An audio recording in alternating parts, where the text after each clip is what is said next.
Aging. This is a topic that literally affects everyone. But what if there was a revolutionary solution? The answer? Stem cells. Stem cells are basically our fountain of youth. This is what maintains our body's reparative, regenerative abilities. As we age, every cell breaks down and needs to be replaced, and what replaces it is the stem cells. By using stem cells, a company has developed a special growth factor complex that heals our cells and slows down the appearance of the aging process.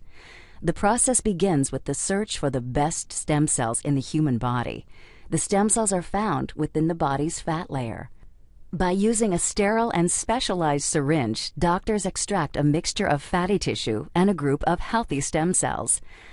Laboratory technicians then separate the stem and fat cells by using a centrifuge system.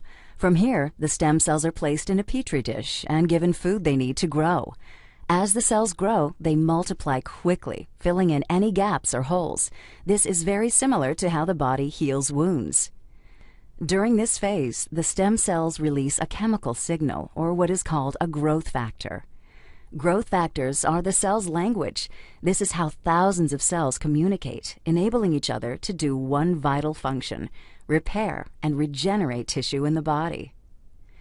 Growth factors are the critical ingredient used in a revolutionary youth-enhancing system developed by a global leader in this technology. The company is Genes. The state-of-the-art product is Luminesce. Stem cell technology is very important to medicine and to the cosmetic industry because it's allowing us to deliver to the body exactly the same growth factors, the same signals that it needs to repair and regenerate the tissues. When Luminesce is applied to your skin, it's like the same process that the stem cells go through in the petri dish. Growth factors in the Luminesce products talk to your body's cells. The result? A healthier, much younger, better-looking you.